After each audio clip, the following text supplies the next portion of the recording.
I want to talk about the version of you that used to walk into a room and own it.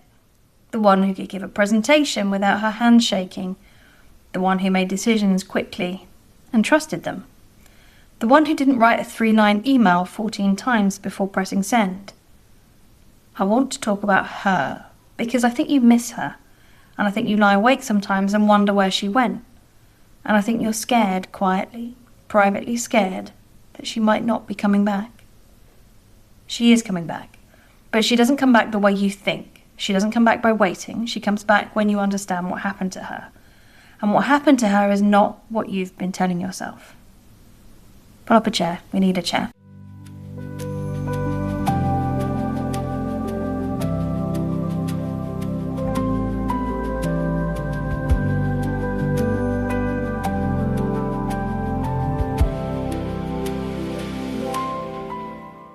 I'm Laura, and this is the Riviera Menopause podcast.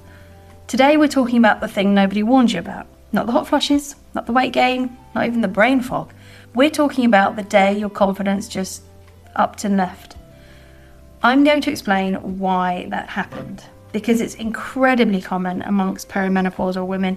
I felt it, lots of women I speak to have felt it, and it is one of the most destabilizing feelings that you're going to experience. And for some, this feeling actually worse than anything else they're going through. The joint pain, the muscle soreness, the tinnitus, the dry vagina, anything. This is the one that really gets them because it affects everything they do. I'm going to tell you how this isn't a character flaw. It's not a midlife crisis. It's not imposter syndrome. It's a biochemical shift. And knowing that changes the way that you're going to view it, because you stop trying to fix your personality and you start addressing your physiology. It's a very, very different project now with very different results. So what does it feel like when your confidence vanishes? Let me describe it and you tell me if this sounds familiar. You're in a meeting you've probably been in hundreds of times, a meeting probably with people you know, talking about a subject you understand. Instead of contributing the way you always have, you sit there rehearsing what you're going to say. By the time you've rehearsed it enough to feel confident, the conversation's moved on and you think, shit, I used to be faster than this. Or you're at a dinner party and you have a thought, a good thought, an interesting one, and you open your mouth to say it and something stops you. Maybe a voice in the back of your head says, what if that's stupid? What if they think you're boring? What if you can't find the right word halfway through and you just sort of trail off? Or you catch sight of yourself in the mirror and you don't recognise the woman looking back. Not because you look different necessarily, although maybe you do, but because the woman in the mirror doesn't look like she has it together. There's something missing. And you used to have it together. That was your thing. And underneath all of this, the really quiet, really frightening thought, what if this is just who I am now? It's not. It's not who you are. I promise you it's not. And here's why. Are you ready to hear about what's actually happening in your brain? It's a bit of a science bit, so get ready.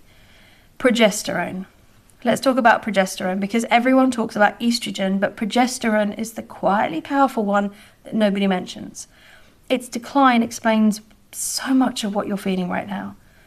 So progesterone is a neurosteroid, which means it acts directly on your brain.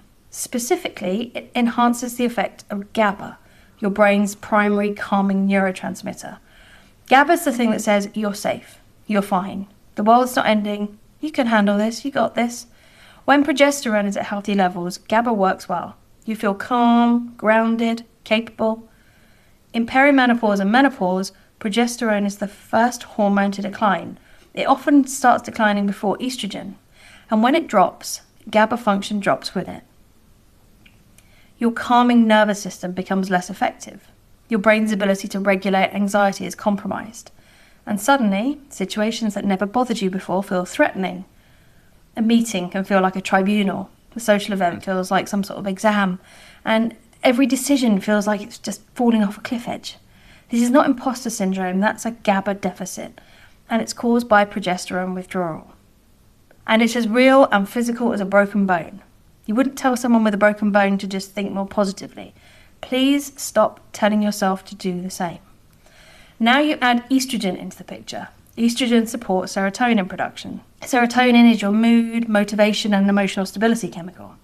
When estrogen declines, serotonin declines. Your mood dips, your motivation fades, your emotional resilience, that ability to bounce back from a bad day, a critical comment, a minor setback, that gets thinner.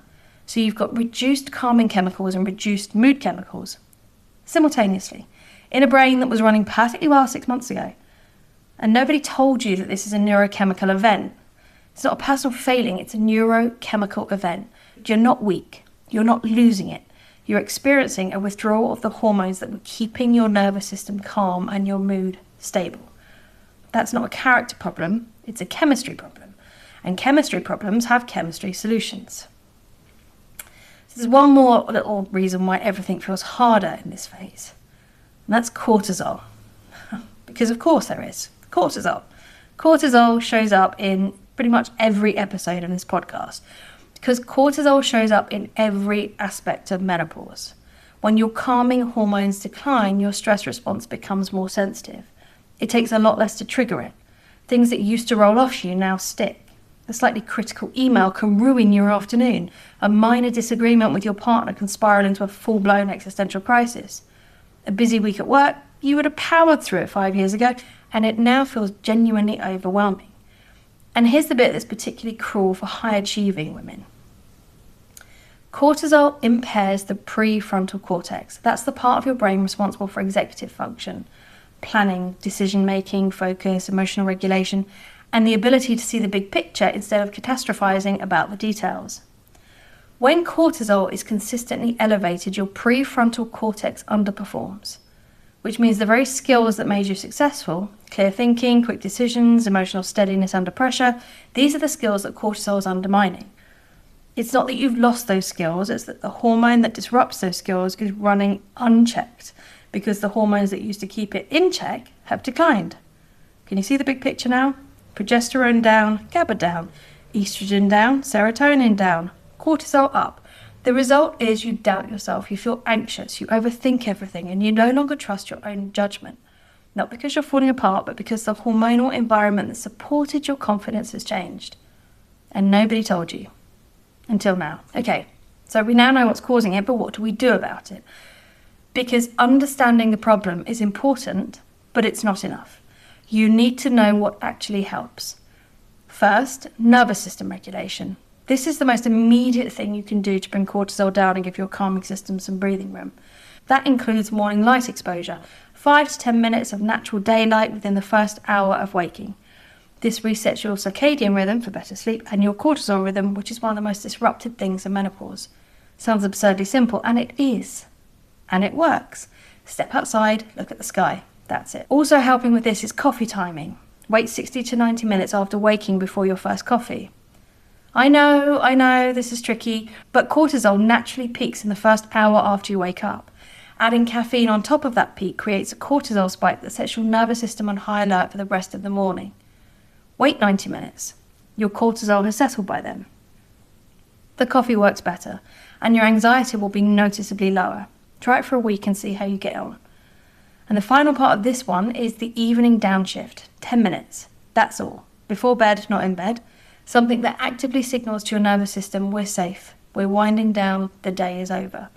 Some breathing exercises, gentle stretching, reading a book that's not on a screen, a warm bath if you have time. This isn't self-care fluff, this is nervous system regulation. You're giving your vagus nerve a signal that switches your body from fight or flight to rest and digest.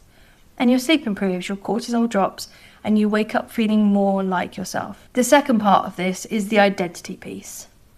And this is the one that surprised me the most when I first started looking at it. When your confidence disappears, the natural instinct is to wait for it to come back, to think, once I feel like myself again, I'll start acting like myself again. But it doesn't work that way. You need to invert it. The acting has to come first and the feeling follows. Emotion follows motion. And what I mean by that is stop waiting to feel confident before you do confident things. You decide who you are. Not based on how you feel today, because how you feel today is influenced by a hormonal environment that's massively in flux and it can't be trusted. But based on who you know yourself to be when you're at your best. So think about that. Have that woman in mind and then act from that decision, even when you don't feel it. I have a phrase that I use and I want to give it to you. It's this: I am a woman who upholds my standards. And in my head, I know exactly what my standards are. And say that out loud. Doesn't matter if you don't fully believe it yet. That's the point. You're not describing how you feel. You're declaring who you are. And you don't have to use that phrase. Use whatever works for you. Whatever makes you feel empowered, confident, strong. Whatever resonates with you to your core. And over time, over days, over weeks of acting from that declaration, feeling catches up. Identity first, feeling second. That's the order. And it's the opposite of what most women do, which is wait for the feeling and wonder why it never arrives. Okay, your one thing this week, and I've already alluded to it, and I want you to really, really do this one. Write the sentence on a piece of paper, on your phone, on a post-it note, wherever you see it. I have not lost myself. My chemistry changed. I am rebuilding. And then say it out loud once today. Just once. In the mirror, in the car, on a walk. Wherever you feel safe enough to speak to yourself without feeling daft, say it. Because something shifts when you hear your own voice say something true. It's different from thinking it. It's more real. And you need something real right now. You really do. I want to say something to the woman who's listening to this in her car or on a walk or in the bathroom with the door locked because she doesn't want anyone to see she's emotional. You're not broken. You haven't lost who you are. You are the same formidable, capable, brilliant woman you were 5 years ago. Your hardware has not changed. Your operating chemicals have, and operating chemicals can be addressed. Not overnight, not by pretending everything is fine, but by understanding what shifted and responding to it with the same intelligence and determination you bring to everything else in your life. The identity work is the part nobody expects, and everybody says change them the most. If you want to go deeper into this, the nervous system work, the identity rebuild, the cortisol management, the link to the waitlist for the 12-week course is in the show notes. But honestly, just doing the one thing this week is a start. And a start is enough. Next week, we're going somewhere everyone has an opinion about. We're talking about the weight that won't shift. Why everything you're trying is probably making it worse. And what actually works when your metabolism has changed the rules without telling you. That one's going to make you angry, but in a good way, I hope. Anyway, if this episode described your experience, please send it to someone. There's probably a woman in your life right now who thinks she's developed an anxiety disorder. She hasn't.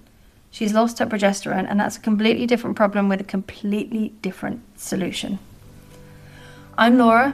This is the Riviera Menopause, and your confidence is not gone. It's just waiting for you to rebuild the foundation it stands on. So for now, that's me signing off with love from Monaco. I'll see you next week.